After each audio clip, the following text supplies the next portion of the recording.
Well, folks, patch notes are here, which means we've got balance changes coming to standard. We got to talk about some more duels information regarding passive treasures and some nerfs and buffs in there. Of course, Battlegrounds buddies, that whole system. And we also got some new mercenaries, I guess, and a few other things going on. So let's go ahead and run through these patch notes in some detail. Kicking things off, of course, with the balance changes. Scabs is going to 8 mana from 7 mana. Of course, just slowing down that reset turn that rogues get access to. We all knew Scabs was going to be a pretty nutty card, revealed by an especially awesome streamer. And turns out that was correct. I think this is totally fine, fair change. Pull down the power level a little bit of the various rogue archetypes that are using Scabs successfully. On top of that, for Rogue, we've also got Wild Paw Knoll here getting sort of a double nerf, both going up in mana cost to slow down how quickly you can play the Knoll, but then also lowering the impact by taking its attack to 3, which are both totally reasonable. Knolls were coming out way too fast and swinging far too hard, serving as these both like reactive tools sometimes, but also hyper aggressive 4/5s. They could just start whacking you in the face and softening you up so much that you often couldn't really overcome. Like, even if you stabilized the board, you still took so much damage that by the time we got to the mid to late game, you were sort of dead anyway.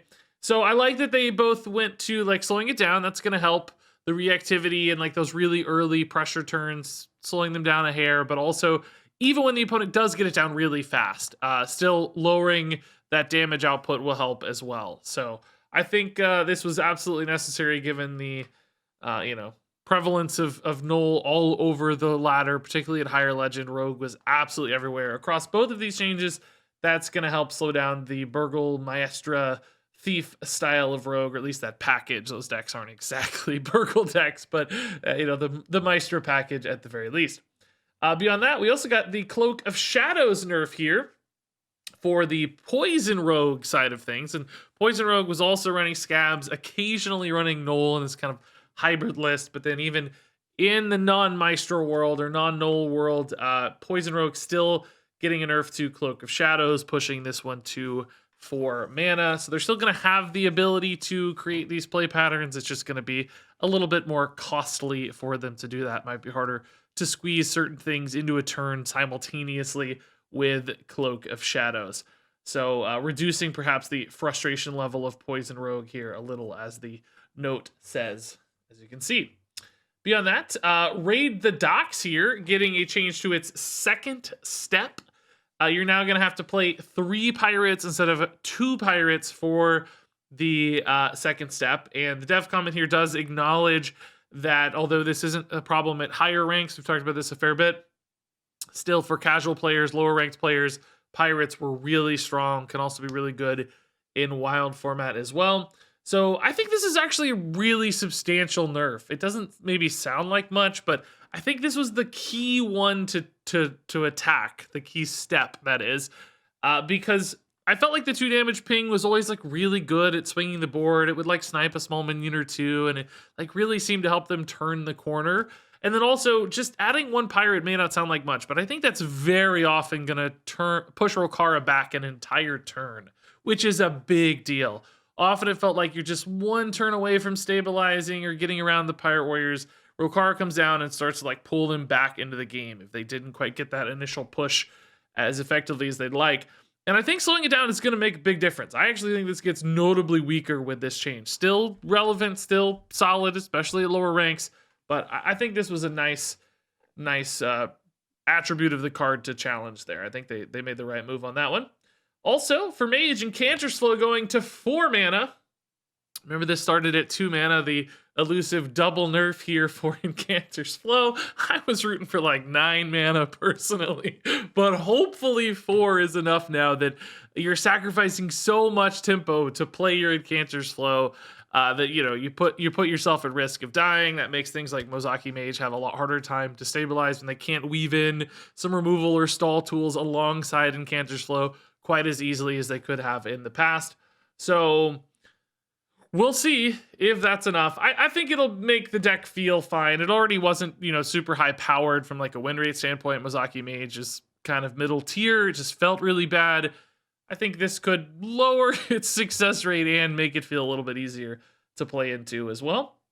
And then for wild format, actually getting some wild specific balance changes. Congrats, wild folks. I'm super happy for you. Sorcerer's Apprentice getting a doubled mana cost here, going from 2 to 4 mana, which is clearly going to slow down some of the like spell spam, ignite chain, Sorcerer's Apprentice shenanigans in wild format. This card seemingly always pops up as a problem, and I think this will certainly help curb some of that. Cost reductions are super powerful, and far too many cheap ways to get those cost reductions in Cantor's Flow, Apprentice, Null, etc. So increasing the cost here goes a long way.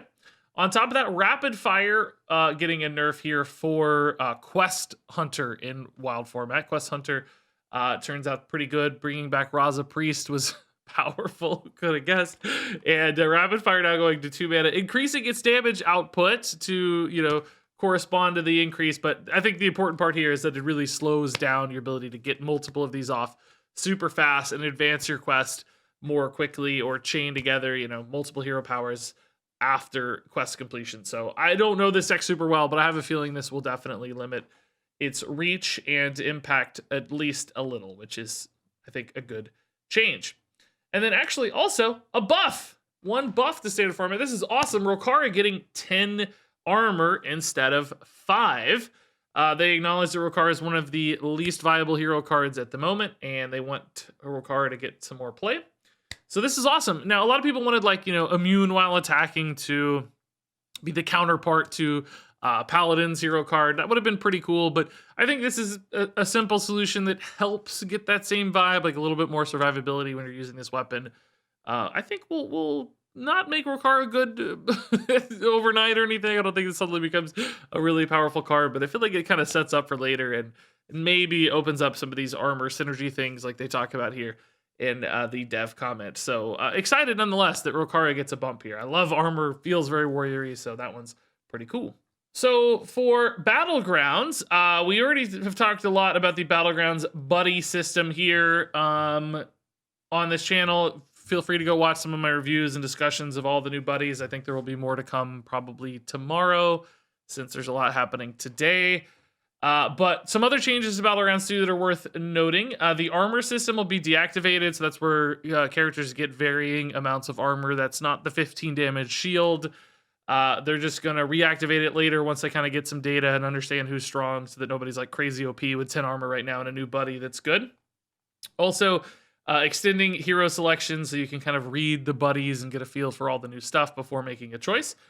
Changing the cost to upgrade to Tavern Tier 5 as well. It seems like both through the buddy system encouraging kind of higher tempo play and this change slowing down higher tiers, it does feel like they want Battlegrounds to be a little less greedy, a little more honest, sort of playing out minions and not going for these like crazy high roll, hyper greed strategies that we often see in Battlegrounds.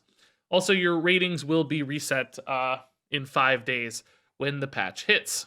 Here are also some details on how the buddy meter for the buddy system is going to fill up. I mean, still don't have like the numerical values or anything, but when you enter combat, you get some. When you deal damage to enemies, you get some. When you pop shields or win or tie a combat phase, you also get a bonus for how many minions you have at the start of combat. So again, these are all things that are encouraging you to play minions, do stuff, play a little bit faster tempo style in Battlegrounds. Couple hero updates for Battlegrounds as well. Tier 6 Dragon odds are no longer reduced for Alexstrasza, so you can actually get like Kalikos off the hero power maybe fairly reliably now off Alexstrasza. That could be pretty sick. And for Ysera, Bob Saver no longer counts as being refreshed at the start of turn if no new minions are added. So if you freeze at the end of a turn and you roll up into your next turn, used to you'd get an extra dragon added. Now you will not. You actually have to have some new minions added to get that refresh. And then George also able to target shop minions with your hero power. That can, I think, occasionally be relevant if you like want to buy something next turn. You have 2 spare gold now, but you can't buy it now, but you know you're going to keep it. Just put that Divine Shield on it, get it later, basically, so that your gold works out a little more flexibly. So Mercenaries is also getting some changes. I haven't been super plugged into Mercs, as you know, but it sounds like a way to passively gain some experience for your Mercenaries. That'll be nice. Also, a bunch of new mercs are coming in as well. I guess 5. I don't know if that's a bunch or not. But Belinda joining the ranks. Captain Galvangar. Raffion, which is sick. We haven't seen this Raffion art in Hearthstone yet. I don't know if this is a teaser of anything to come, but that is a super sick character to feature. Lockalar and Sinestra as well. We got Sinestra showing up in Battlegrounds as Deathwing's buddy. So to see Sinestra and Raffion, I'm like, 2 new dragons. Haven't really been around a lot. Like, it could just be a Mercenaries thing, right? Where Mercenaries had plenty of characters that are just well-known Warcraft characters. But 2 of them's making me like a little curious if we're going to see more dragon stuff in the near future. So then next up we have Duels, of course. So earlier today I already revealed the new Duels heroes and explained that system. They're essentially going to be kind of cross-class. You can alter which class you are or actually be a neutral class. If you want more details on that, check out that video from earlier today. All right, so for Duels, number 1, Diablo is being removed from the hero pool, but there's this tease. Diablo has been defeated in Duels, but can a prime evil ever be so easily vanquished? We expect Diablo to return one day, because we never did get his 6th signature treasure, so maybe he's going to come back and have one more trick for you when he does. I don't know, that's a sick teaser. Also, Warrior's hero power is going to 1 mana, the bruising one. I think this is a great change. This one felt sometimes very oppressive to play into. It's like, they're just going to remove anything I do. Their minions getting so much extra tempo on board, and having some costs associated with that one's pretty cool. There are also some balance changes to signature treasures. Royal Greatsword is going up a mana and losing an attack. Of course, slowing this one down at all is a big deal, so I think that's good. Also, just like less able to destroy you all in its own right with just like 3 attacks early in a run can be scary. Shadowword Void going to 4 mana instead of 3. I don't think this is going to be a huge change, right? It's like, 1 extra mana for Priest isn't that big of a deal. They'd often play it kind of in the mid to late game anyway as a finisher, or wait for you to have that big thing. So small change, but there is other stuff for Priest we'll take a look at. Payload Totem Specialist going to 4. I like this change. This one actually is more relevant to slow down, because the earlier they play this, the more they could kind of snowball off of all that free tempo. Blade of Quickening going to 4. Again, just slowing down this draw. And that reload opportunity the Demon Hunters have, I think, can go a long way towards giving you a little bit more time to go under them or stabilize some health. Death Strider going to 4 from 2 mana. This is a really big change. This one was super frustrating with some of the crazy Death Rattle pop-offs, like Tonk and stuff could just outright kill you. Adding the cost of this is going to make some of that stuff almost impossible to do outside of other cost reductions, or at least very hard and costly to do when it was so easy before. Also, there were those just like early mid-game turns where you got like 4 mana, you play an egg in this, and it's just like, dude, the game is over. So I think this is a fantastic change. Also, some buffs here. Dragonbone Ritual now going to be 2 turns that it's dormant instead of 3. I'm still not convinced this makes Dragonbone Ritual particularly good, but we're going to try some dragon stuff, see how it goes. On top of that, some changes to the treasure pools. Fire Shaper's gone, Elixir's gone, Locust is gone, and Conduit of Storms is gone. Bag of Coins is moved to tier 2 treasure. It was really strong. Sometimes you can just cheat out games. Expedited Burial moved to ultra rare, also removed from Hunter. Hunter cannot get it at all, which is cool.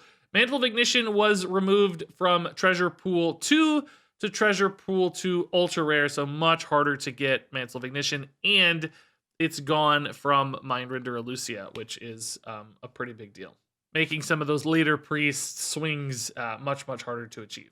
And then the super fun stuff for Duel, the new passives. These are freaking cool. Ring of Phase Shifting, pool 1.